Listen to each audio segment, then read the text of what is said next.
Yo, welcome back to the BST Bike Channel.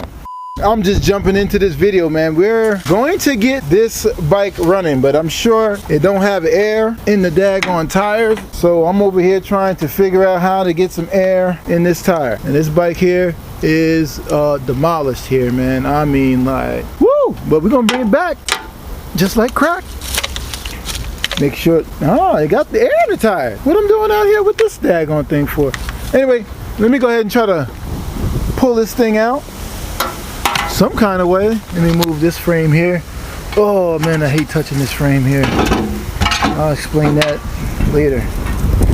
But yeah, let's see if this bike will move out of this way and see if we can get it in the out of the wilderness.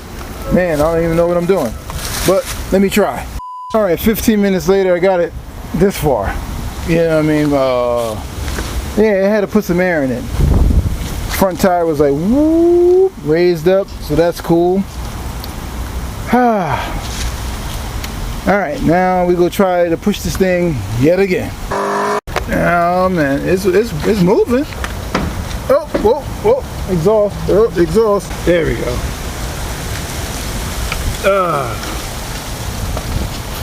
It's tough. It's tough, man. Get this bike out of here. Man, it's been sitting back there. Look at this thing. Woo! This is ratty, man. Alright, so what we have here is a ZX7. More than likely it's a 1996. I think they made them to 2001 in the same model. Quite similar to a Crown Vic. They didn't change this body style for a very long time. What are we going to do with this? We're going to get it to run. So we're going to get this thing inside. I started doing the leaves and started seeing like crazy amount of stuff in here. I mean, like, it looks wild in here. Jay, tell me about this bike, man. What happened to this situation here, man? This is cause you were telling me a little story, but let's hear it. What happened? Why? Because the Hayabusa was the shit. Yeah, and I jacked up the. What happened was this was the I used to take this back and forth to school. Oh, this is the one that you took back and forth to school. Straight up. And I always blew my transmissions. I was a Cowie dude from the jump. I always busted my transmissions on every bike I owned. So when I blew this transmission, I didn't have the skill enough to repair it. So I laid this shit down in the backyard somewhere, and it laid it. Oh, okay, got you now. Many. But that trip, you got to tell them that trip now. I don't want to brag. All right, this is what happened, man. School was from New Jersey to Florida. Yep, Orlando. Orlando to be exact, right? Every 2 weeks.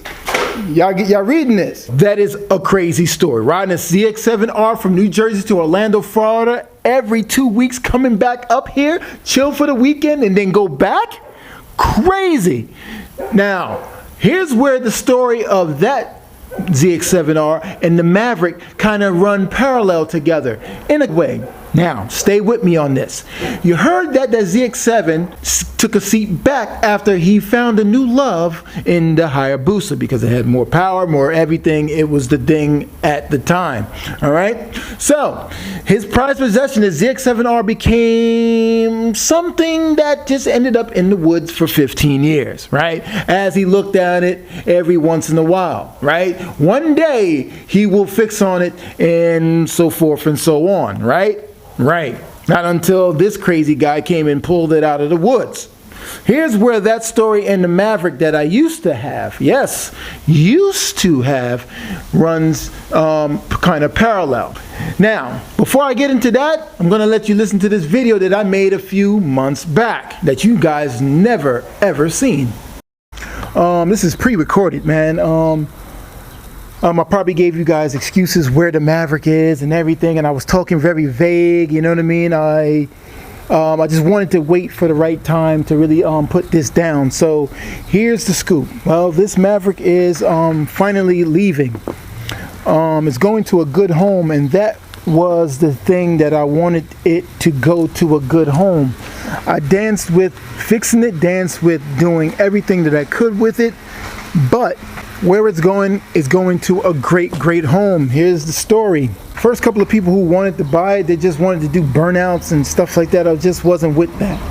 Somehow the number got missing. It wasn't on me, it was just fate. So, put the post up, take it down, put the post up, take it down, put the post up again, got a hit.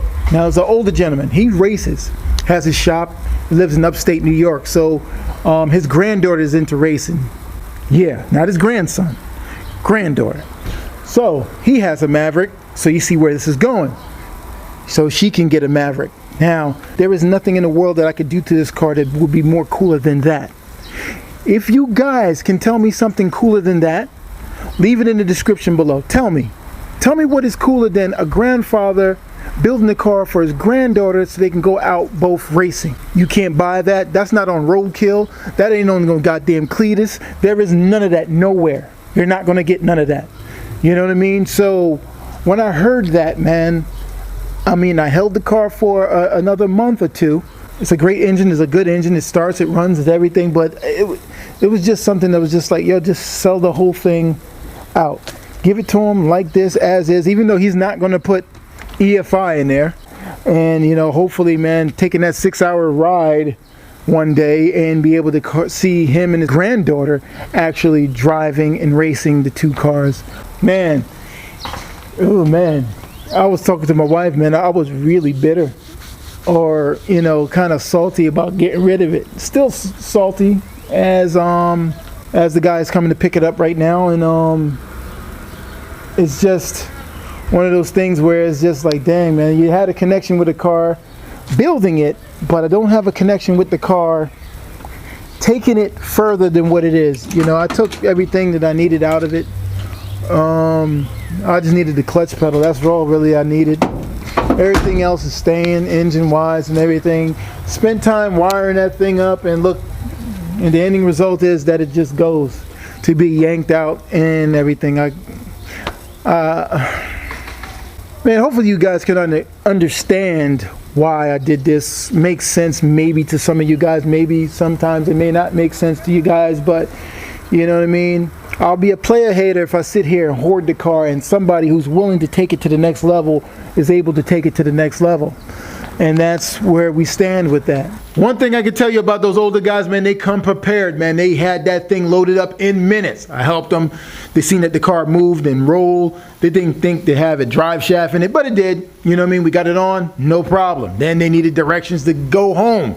So we followed them and everything like that, man. And I learned a lot from them older guys, man. They are 100% solid. They still race to this day. One guy is a Dodge guy, one guy is a Ford guy. And obviously the Ford guy bought the Maverick. And they were telling me about another older gentleman that's in their crew that's 85 years old and still races. I'm telling you, this stuff here keeps you young.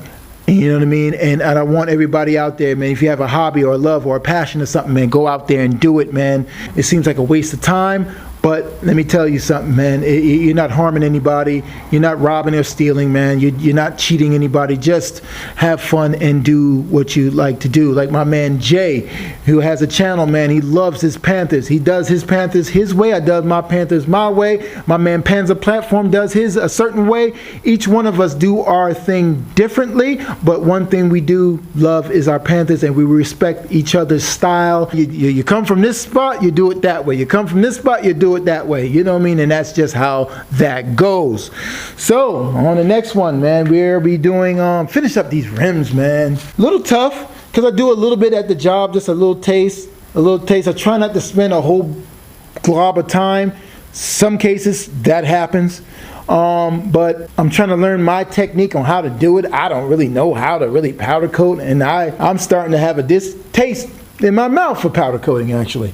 So these are the black rims that we got to get these lips polished. Take the powder coat off and polish the lip, and then boom, boom, boom. Then we go over in here. We're going to leave these rims like this. We don't know what color we're using these at the moment, so we're just going to leave them like this until we really find out which way we're going with that. And that is the FR500 rim right there. And then we have another rim that goes with this rim here, 17 by 12. Very wide tire, man. It's crazy, ain't it? So I don't know what I'm doing at that. It looked good on the Maverick. I ain't gonna lie. I really would like a Ford Torino. That's what I really would like. You know what I mean? I would take any one of them Torinos now. Before I was picky, 1972, I'll take a 68, 69, 70. I don't give a dang. It just need to be a full size one of them old school.